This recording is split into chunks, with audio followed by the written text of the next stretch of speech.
नमस्कार। अधिकतर सितंबर के महीने में बारिश कम हो जाती है। यही एक कारण है कि इस समय पर यदि हम कोई भी फसल लगाते हैं, सब्जी वर्गी खासकर, तो उस पर रोग कम आते हैं। आज इस वीडियो पर मैं आपको 5 फसलें ऐसी बताऊंगा जो कि स्टेकिंग पर होगी और 5 फसलें ऐसी बताऊंगा जिनके लिए आपको स्टेकिंग की आवश्यकता बिल्कुल भी नहीं है। और 2 फसलें ऐसी हैं जो कि जड़ वाली फसल हमारी, अगर आपके पास हल्की ज़मीन है, भुरभुरी मिट्टी वाली ज़मीन है, तो आप उन फसलों को लगा सकते हैं। और 2 फसलें वीडियो के अंत में आपको बताएंगे जो कि बहुत ही उसके भाव अच्छे रहते हैं, मार्केट पर डिमांड भी अच्छी होती है, कम समय पर कम लागत पर अच्छा उत्पादन आपको मिलता है। भाव की अगर हम बात करें तो 100 रुपये किलो स्टार्टिंग होती है उसकी, इसलिए वीडियो के अंत तक आप जरूर देखें। तो चलिए वीडियो के साथ करते हैं। मैं हूं राकेश साहू, आप देख रहे हैं एग्रो जीवन बातें किसान की। जानकारी पसंद आए तो वीडियो को लाइक करें और चैनल पहली बार आए हैं तो चैनल को सब्सक्राइब करें। हमने टमाटर, मिर्च, शिमला मिर्च, खीरा, बैगन और फूल गोभी इन फसलों के लिए ई बुक लिखी हुई है। यदि आपको परचेस करनी है तो लिंक डिस्क्रिप्शन पर भी है, कमेंट बॉक्स पर भी है और स्क्रीन पर जो नंबर चल रहा है वहाँ से भी आप उसे ले सकते हैं। और सबसे बड़ी खास बात यह है कि यदि आप उन्हें लेते हैं तो आपको संपूर्ण जानकारी मिल जाती है, चाहे वो कीटक संबंधी हो, चाहे फंगस संबंधी हो, चाहे वो खाद प्रबंधन हो। आपकी सारी समस्याओं का हल इन ई बुक पर लिखा हुआ है, इसलिए आप उसे ले सकते हैं। चलिए सबसे पहले हम जानते हैं उन फसलों के बारे में जिन पर हमें स्टेकिंग करनी होती है। उनमें अगर हम देखें तो सबसे पहली फसल है भैया शिमला। अधिकतर शिमला मध्य प्रदेश है, आपका महाराष्ट्र है, इन जगहों पर पहले लगाई जाती है, अगेती लगाई जाती है। लेकिन उत्तर की तरफ अगर हम देखें तो शिमला को थोड़ा लेट लगाया जाता है क्योंकि बारिश वहाँ पर जो है थोड़ी लेट बंद होती है। इसलिए राजस्थान है, यूपी है, कुछ हद तक मध्य प्रदेश में भी आप अगर शिमला को लगाते हैं सितंबर के महीने में, शुरुआती सितंबर पर, तो आप देखेंगे उस पर रोग कम आते हैं क्योंकि ठंड का असर बढ़ जाता है। और सबसे बड़ी जो समस्या है शिमला मिर्च पर वो है थ्रिप्स की समस्या। और शिमला मिर्च पर जो थ्रिप्स की समस्या है वो आती है गर्मी के कारण, तापमान ज़्यादा होने के कारण, उमस के कारण। इस समय पर जो भी हम शिमला लगाएंगे सितंबर के महीने में तो उस पर जो है ठंडक रहेगी। तो ठंडक रहने से क्या होगा कि जो थ्रिप्स की समस्या है वो आपकी कम आती है और आपकी फसल पर वायरस कम आता है। इसलिए इस समय पर जो भी शिमला लगाई जाती है उसका उत्पादन बहुत ही बढ़िया आता है।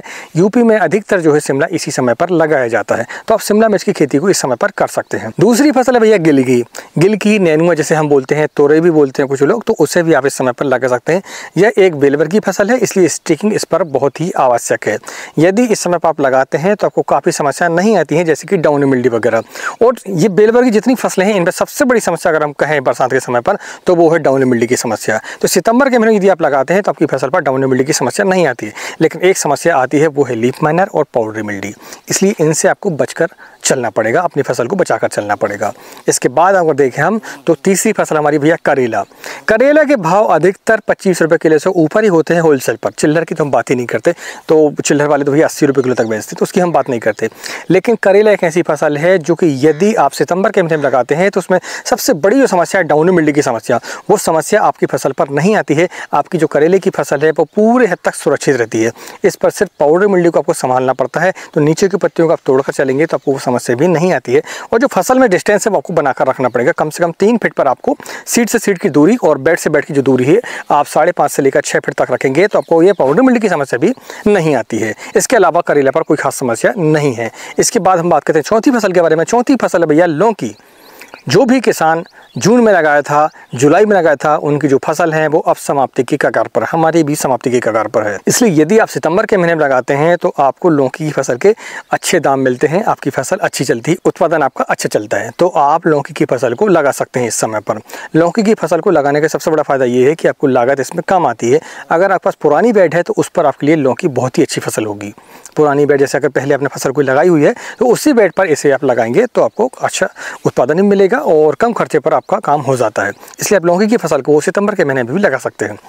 5वीं फसल है भैया आपकी बैगन। वैसे तो अधिकतर किसान हमारे मई और जून में लगाते हैं, लेकिन इस समय पर जो भी किसान बैगन को लगाएगा तो जो अगेती वाले किसान ने बैगन लगाया था उनका जैसे ही समाप्त होगा भैया तो आपका जो बैगन है वो चालू हो जाएगा। और अधिकतर हम देखते हैं कि नवंबर और दिसंबर के महीने में जब हमारी 11 हो जाती है तो उस समय पर दीपावली के बाद उस समय पर बैगन के भाव बढ़ जाते हैं, क्योंकि अधिकतर लोग जो है वो 11 के बाद यानी कि दीपावली के बाद ही बैगन को खाते हैं। काफ़ी हद तक हमारे जो पुराने जो लोग हैं वो बरसात के समय पर बैगन को नहीं खाते, इसलिए डिमांड थोड़ी कम रहती है। लेकिन इस समय पर डिमांड आपकी बढ़ जाती है, तो आप बैगन की खेती को इस समय पर कर सकते हैं। खास बात यह है कि इस समय पर जो भी बैगन खेती करेगा उस पर फूड बोरर और सूट बोरर यानी तना और फल छेदक की समस्या कम आती है या नहीं आती है, और आती भी तो वो कंट्रोल हो जाती है। इसलिए इस समय पर जो भी बैगन लगाएगा थोड़े अगर भाव आपको कम भी मिलते हैं तो आपको इसमें नुकसान नहीं होगा, आपको फ़ायदा ही होगा। तो ये 5 फसलें ऐसी हैं जिन पर आपको स्टेकिंग करनी आवश्यक है। जानकारी पसंद आई तो वीडियो को लाइक जरूर करें। करें। अब हम जानते हैं उन 5 फसलों को जिन पर स्टेकिंग हमें नहीं करनी है, खर्चे हमारे कम हो जाते हैं। पहली फसल है भैया भिंडी। भिंडी एक ऐसी फसल है जिस पर स्टेकिंग आपको नहीं करनी पड़ती है। थ्रिप्स की समस्या, थोड़े हरे मच्छर की समस्या इस पर होती है। अगर आप इंसेक्टिसाइड का अच्छे से इस्तेमाल कर लेते हैं समय समय पर, यानी हर 4 से 5 दिनों पर एक स्प्रे आप निकाल लेते हैं उड़ने वाले पतंगों के लिए और इल्लियों के लिए, तो आपकी फसल जो है बहुत ही सुरक्षित रहती है। बाजार प्रभाव से बहुत ही बढ़िया आपको मिलते हैं। तुड़ाई की बात करें तो इसकी तो हर दिन तुड़ाई करेंगे तो आपको कम है। वैरायटी अगर हम देखें तो राधिका वैरायटी इसमें लगा लें भैया, बहुत ही बढ़िया वैरायटी है। अब हम जानते दूसरी फसल के बारे में। दूसरी फसल है भैया पालक। पालक पत्तेदार सब्जी है और इस समय पर सितंबर के महीने में जो भी पालक को लगाएगा उसके बाजार प्रभाव सबसे बढ़िया मिलेंगे, क्योंकि यह अगेती कहलाती है इस समय के लिए। तो आप पालक को लगाते हैं तो खर्चे आपके कम हो जाते हैं, आमदनी आपकी बढ़ जाती है। इसके बाद हम देखें तो तीसरी फसल है भैया मेथी। मेथी के भाव अगर हम देखें तो सितंबर के महीने में जो भी किसान मेथी को लगाएगा, बशर्ते आपकी ज़मीन भुरभुरी होनी चाहिए, उस पर जल भराव नहीं होना चाहिए। तो आप देखेंगे मेथी के जो भाव हैं भैया 200 रुपये किलो से स्टार्ट होते हैं। मेथी एक ऐसी फसल है, आपने अगर उसे संभाल लिया तो आपको आमदनी की तो पूछिए मत, आप सिर्फ फसल को संभाल लें। क्योंकि अगर बारिश हो जाती है तो इस फसल पर डंपिंग आपकी समस्या और काफ़ी प्रकार की समस्याएं आती हैं, पाउडर मिल्डी की समस्या भी इस पर आती है। इसलिए आपकी ऐसी ज़मीन है जो कि भुरभुरी मिट्टी है, जिस पर नमी ज़्यादा तक ठहरती नहीं है, बतर बहुत जल्दी आती है, तो आप मेथी की फसल को लगाकर अच्छा मुनाफा कमा सकते हैं। वहीं अगर बेड बनाकर मेथी की खेती करते हैं तो आपको और ही अच्छे रिजल्ट आपको मिलते हैं। इसलिए मेथी की खेती को आप हल्के में ना लें, बहुत ही अच्छी प्रॉफिटेबल फसल है। भले ही आपको इस पर उत्पादन इस समय पर थोड़ा कम मिलेगा, थोड़ी समस्याएं आएंगी, लेकिन आपको बाजार पर भाव उसके 100 रुपये किलो से ऊपर ही आप मान के चलें, इससे नीचे भाव मेथी के नहीं होते हैं। अब हम जानते हैं चौथी फसल को। चौथी फसल है धनिया।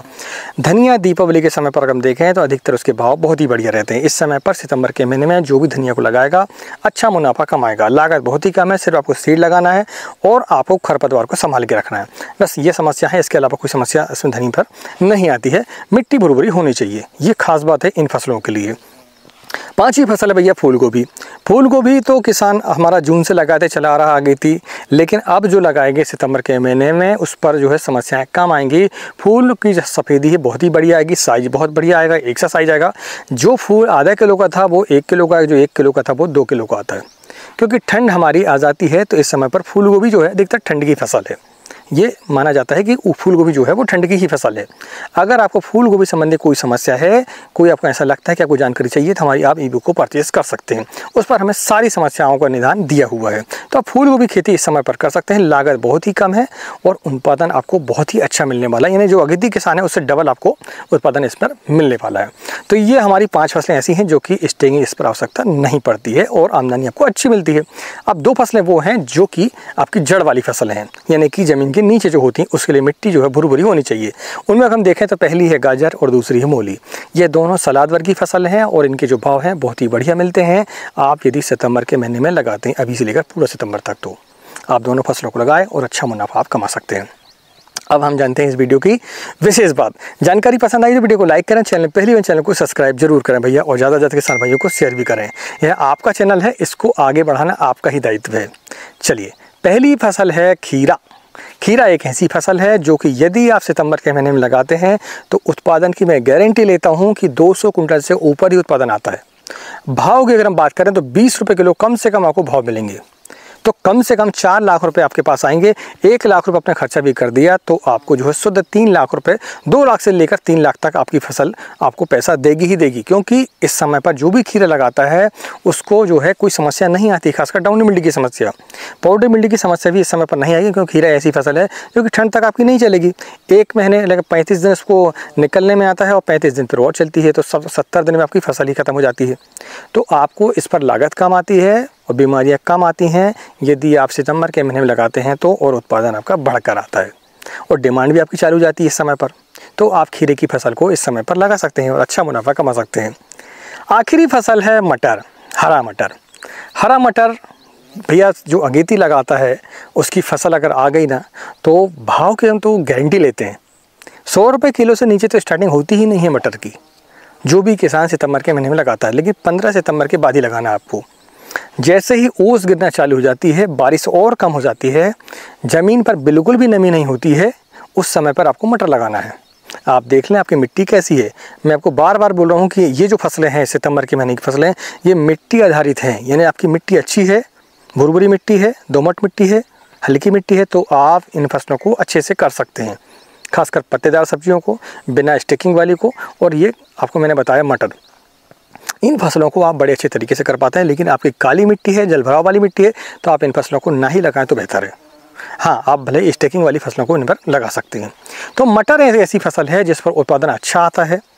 भाव की तो गारंटी है भैया, 100 रुपये किलो से नीचे तो चलता ही नहीं है वो स्टार्टिंग उसकी। तो आप सितंबर के महीने में यदि मटर को लगाते हैं तो आपको भाव अच्छे मिलते हैं, उत्पादन आपका अच्छा आता है।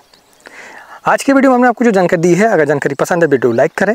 मिलते हैं एक नई वीडियो में एक नई जानकारी के साथ। तब तक नमस्कार, जय हिंद, जय किसान, जय जवान।